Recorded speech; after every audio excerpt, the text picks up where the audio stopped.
Shalom bien-aimés dans le Seigneur, nous bénissons Dieu des grâces qui nous a fait grâce de voir encore cette journée.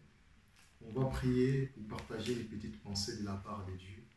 Seigneur, nous nous rendons grâce à toi, car c'est toi le Maître, le Saint-Dieu, le Dieu Tout-Puissant.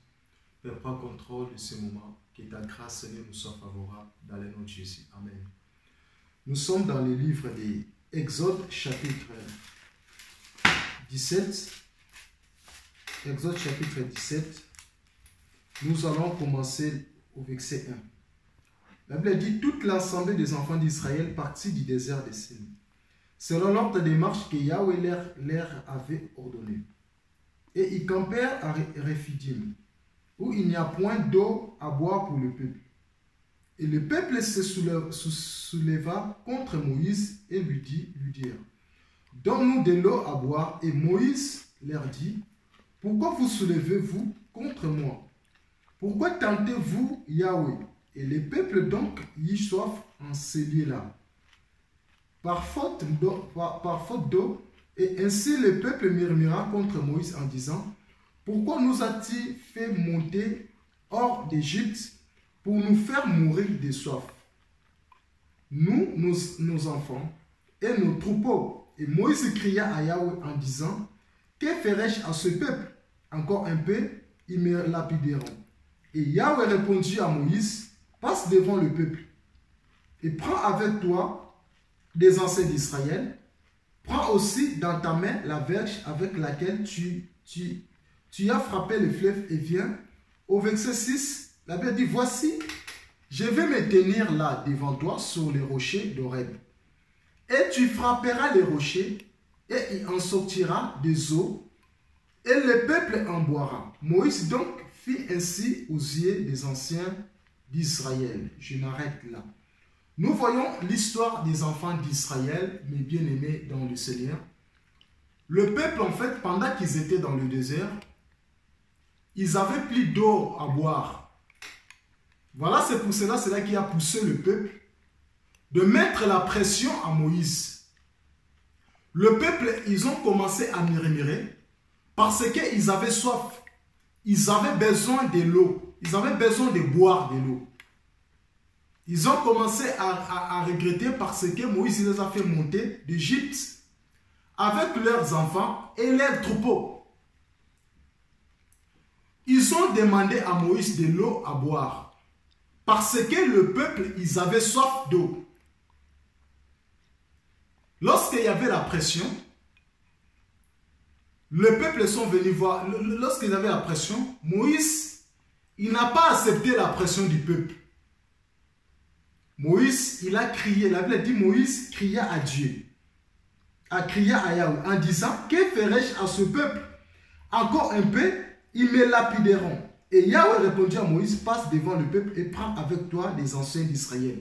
Donc, lorsque Moïse a crié à Dieu, Dieu lui a dit, dans le premier des choses, Dieu a dit à Moïse: passe devant le peuple et prends avec toi des anciens d'Israël. Moïse, il a pris les anciens d'Israël et prends aussi dans ta main la verge avec laquelle que tu as frappé le fleuve et viens. Voici, la Bible dit, la verge qu'il avait utilisée pour frapper la fleuve, et prends aussi les anciens d'Israël avec toi. Lorsque Moïse il a écouté Dieu, la Bible dit: Moïse, il a fait ainsi dit l'Éternel. Au verset 6, Moïse a dit: voici, je vais me tenir là devant toi sous les rochers, le rocher de Horeb, et tu frapperas les rochers. Moïse a pris la verge, il a frappé les rochers, et le rocher a sorti d'eau.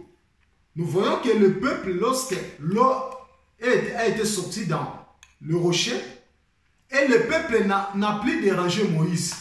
Parce que le peuple, ils avaient besoin de l'eau. Le peuple, ils avaient soif. Ils avaient besoin de boire de l'eau. Bien-aimés dans le Seigneur, nous sommes dans la génération où nous avons soif d'eau. On a besoin de boire le véritable eau qui sort du rocher.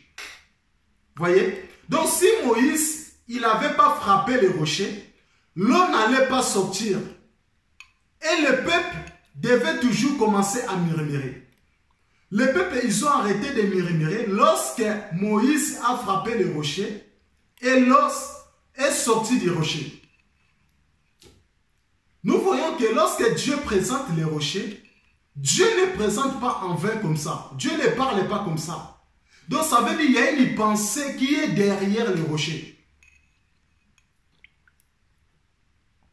Donc dans la Bible, Jésus-Christ se présente comme le véritable rocher. Il est le rocher du siècle.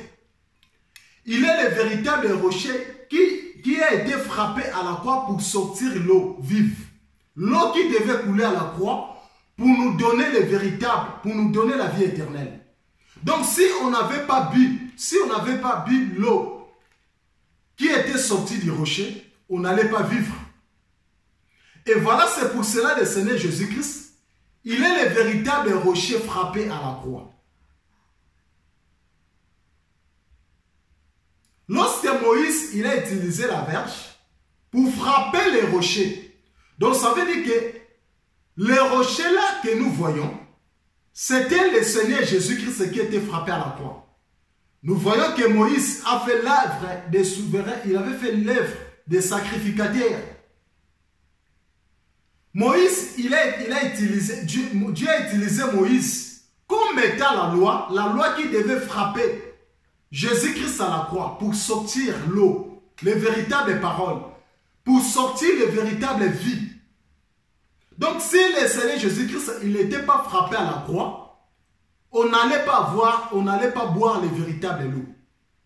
Donc avant, on était dans le temps de la loi. Donc on buvait l'eau impure. Donc l'eau qui ne nous donnait pas la vie. Ça demandait que le Seigneur Jésus-Christ soit frappé à la croix. Lorsque nous voyons frapper à la croix, donc prophétiquement ça nous parle de la mort. Ça demandait que le Seigneur Jésus-Christ soit mort à la croix pour nous donner le véritable lot. On va lire le livre d'Ésaïe chapitre 51. Ésaïe 51. Pour prouver que notre Seigneur Jésus-Christ est le véritable rocher. Ésaïe chapitre 51 au verset 1, la Bible dit, écoutez-moi. Vous qui poursuivez la justice et qui cherchez Yahweh, regardez au rocher d'où vous allez et vous avez été taillés. Nous comprenons que lorsqu'on regarde le rocher, c'est à travers le rocher que on a été taillés. Voyez? Donc, le Seigneur Jésus-Christ qui nous présente le véritable rocher du siècle que Moïse avait frappé. Donc, si Moïse n'avait pas frappé le rocher, le peuple n'allait pas boire de l'eau. Donc, le peuple là, ça nous présente dans cette génération. Et nous avons soif, on a besoin de boire le véritable eau qui coule de lui-même. Donc, c'est le Seigneur Jésus-Christ qui fait couler le véritable eau pure. Et l'eau là qu'on boit là, c'est là qui nous donne la vie. On va lire aussi Jean chapitre 4. On va donner des versets, c'est là qui va nous démontrer que Jésus-Christ c'est qui nous a donné le véritable lot. Jean chapitre 4.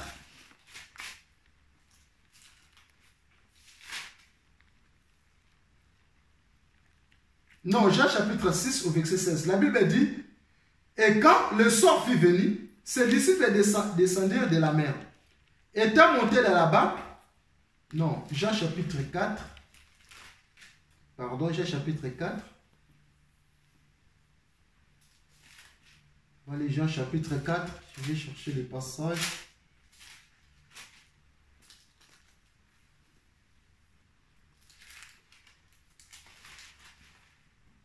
On va chercher les passages.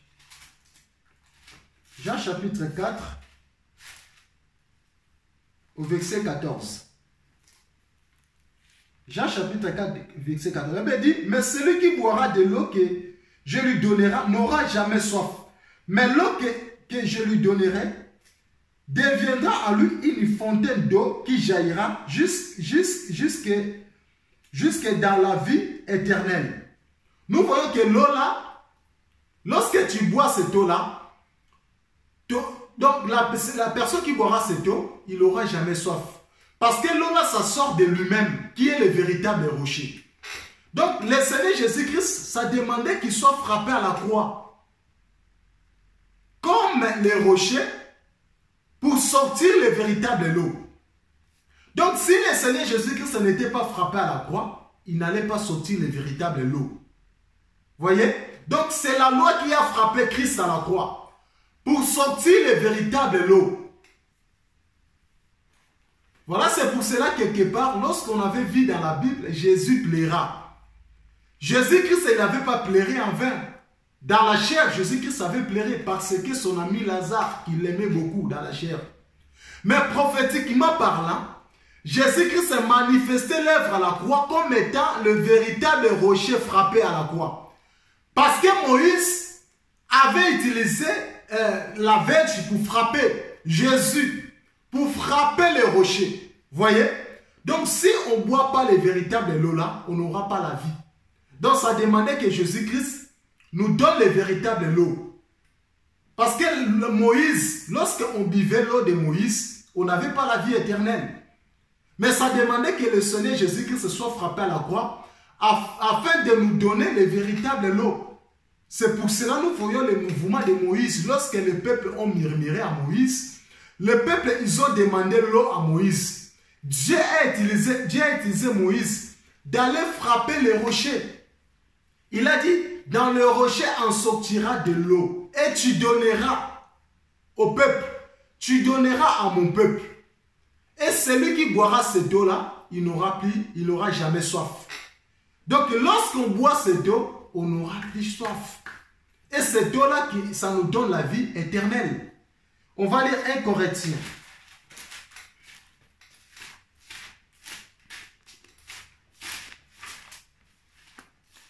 Corinthiens chapitre 10. 1 Corinthiens chapitre 10 au verset 4. La Bible dit, non, on va commencer le verset 3. Qui ont tous mangé la même viande spirituelle et qui ont tous bu les mêmes breuvages spirituels, car ils buvaient de l'eau du rocher spirituel qui les suivait et les rochers étaient Christ. Voilà. 1 Corinthiens, je dis 1 Corinthiens chapitre 10, on commence le verset 3 jusqu'au verset 4. Il dit, qui ont tous mangé la même viande spirituelle et qui ont tous bu les mêmes breuvages spirituels. Car ils buvaient de l'eau du rocher spirituel qui les suivait et ce rocher était Christ. Donc nous voyons que le véritable rocher c'est Christ. Donc le rocher qui sortait l'eau, qui produisait l'eau, c'était le Seigneur Jésus-Christ à la croix qui a accompli les missions de Moïse. Et voilà, c'est pour cela à la croix, le Seigneur Jésus-Christ devait donner sa vie pour ôter nos péchés. Donc si Jésus, il n'avait pas donné sa vie, on allait vivre dans l'impurité. Ça demandait que le Seigneur Jésus-Christ donne sa vie à la croix afin de nous purifier. Voyez? Donc afin de sortir l'eau qui devait nous purifier, bien aimés dans le Seigneur. Moïse a fait le geste. Lorsque Dieu a dit à Moïse, frappe le rocher, dans le rocher en sortira. Dans le rocher, je vais sortir l'eau que tu donneras à mon peuple. Voyez, nous sommes dans cet état que nous devions reconnaître que notre Seigneur Jésus-Christ, il a été frappé à la croix afin de nous faire sortir l'eau pour nous donner pour boire. Donc sans cette eau-là, on n'allait pas vivre. Parce que nous avons deux sortes de l'eau. On a des eaux qui est usée, qui est impure, et nous avons les eaux pures que le Seigneur Jésus-Christ nous a données, qui nous donnent la vie éternelle. Donc si tu ne bois pas l'eau qui sort du rocher, tu n'auras pas la vie éternelle. L'eau de Moïse ne peut pas te sauver. L'eau de Moïse est là pour te condamner. Mais l'eau de l'éternel, l'eau qui sort du rocher, c'est là c'était l'eau qui nous donne la vie éternelle. C'est l'eau qui nous donne la vie éternelle. C'est l'eau qui nous sauve, qui va nous sauver. Donc les pensées que nous devons partager ici, sur le rocher frappé. Le rocher frappé, ça nous présente le Seigneur Jésus-Christ qui est mort à la croix, qui a été frappé, afin de sortir l'eau, pour nous donner, pour nous purifier. Donc sans cette eau-là, on n'allait pas être sauvé. J'ai dit que Moïse, ça présente la loi. La loi a frappé Jésus-Christ à la croix, afin de faire sortir l'eau pour nous sauver. Donc lorsque le peuple d'Israël ont murmuré contre Moïse, ils avaient soif d'eau, ils avaient besoin de boire. Dieu a utilisé Moïse, Moïse a crié à Dieu. Dieu a utilisé Moïse afin de frapper le rocher pour faire sortir l'eau pour donner au peuple d'Israël. J'ai dit que lorsque Moïse frappait le rocher, c'était un mouvement prophétique qui présente que le Seigneur Jésus-Christ est le véritable rocher, qui devait être frappé par le souverain sacrificateur afin de sortir l'eau. Lorsqu'on boit cette eau-là, on aura la vie éternelle. Donc, lorsqu'on boit cette eau, on va aller au ciel avec cette eau. Si tu ne bois pas cette eau-là qui sort de Jésus, tu n'auras jamais la vie éternelle. Donc, Moïse, qui est la loi, qui a frappé le Seigneur Jésus-Christ à la croix, afin de sortir l'eau.